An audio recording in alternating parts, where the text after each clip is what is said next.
All right. Good work day today for our guys. Definitely excited to go see this opponent. We can open it up for questions from there.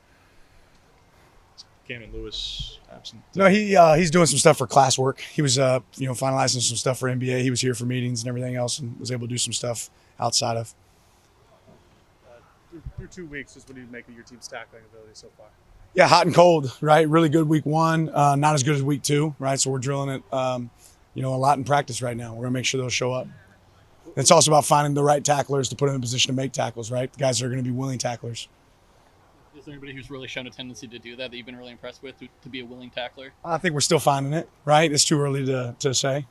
On Monday, you talked so much about the pass interferences and emphasizing that. What have you guys done to coach that up this week, and how do you guys respond to it? Yeah, a lot of drill work. False starts, pass interference, both, right? So creating drills that mimic the game, right, and then creating those moments.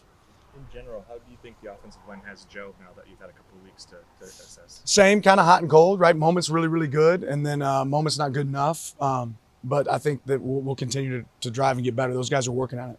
What has Ope brought in that kind of third tackle, sixth O-line role, and that 14 personnel package in particular? But even beyond that, just what has he brought in this year? Yeah, he's got great size, and the guy just does everything right. He's a great leader.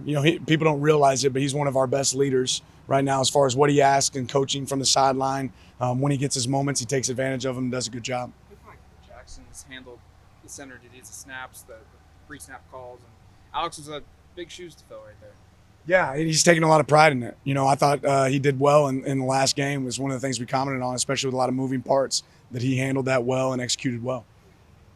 How do you think he handled the talking about the stems and everything this past week? And I don't know what Hawai'i will throw at you in that regard, but as a first-time starter in that kind of capacity, how do you think he handled that component of things, not just in the false start capacity, but more in the adjustments? Yeah, as a unit, we have to handle it better, but overall, I thought Jackson handled it really well.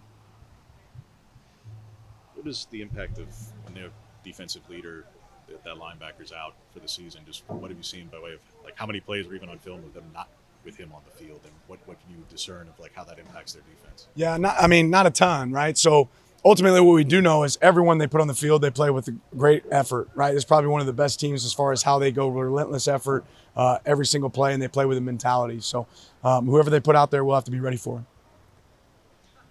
Penalties aside, what have you made of Kyrie Jackson's play so far in these first 2 games? Yeah, I think he's done some things really well, and then I think he's done some things that he can improve on, right? He's made some big plays. That interception right after the punt block was a huge play, right? Talk about momentum swing, putting the fire out. At the same time, communication continued to improve, consistency can continue to improve, but he has the ability to be a good player for us. To that point on the punt block, on the punt block, I guess, what took place there, and what have you done this week to correct that part? Yeah, a little miscommunication about where we were working to from a tackle standpoint, and we got to do a better job in the shield, and we've assessed that this week. You always make jumps from game 1 to game 2 or 3. What do you just hope to typically see from improvements from the start of the season until now? Yeah, really the things that we just targeted, right? One, we can't beat ourselves, right? And I think part of being here at home with a great environment from our fans is going to be a big part of that. But that playing a clean game and then playing with the physicality that we know we're able to play with. Mateo's cross chop move, where he kind of does like a Euro step around the tackle. Is that something he came here with? And I guess how impressive is it that a freshman can execute that move at the highest level? Yeah, it's something he worked before he ever got here, and it's something he's built and developed even more since he's been here. And there's a couple of our guys that can execute it, right? The key there is not getting too far past the level of the quarterback when you do it, right? And be able to cut that edge. So something that will work and something he'll continue to work, and he's done a good job of it. What's Matt Rigney's status? He's not with the team.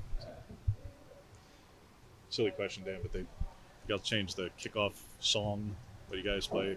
For years it had been Joker and the Thief, and it changed on week 1. Fans noticed that. Is that a team or player-led thing, or is that just something that somebody in ops got involved with? Or I don't know. I didn't know it changed. I didn't know what the song was before. Oh, there you go. I was watching the kickoff unit.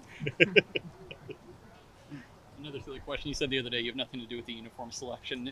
Who does? Who's in charge of that process? Is it Kenny? Is it players? Yeah, Kenny meets with our players, and collaborates obviously with the people that give us, a great fit with Nike, and maps that out before the season starts. Then we kind of piece it together. Is it different players week by week? I don't know. Our players help set it up.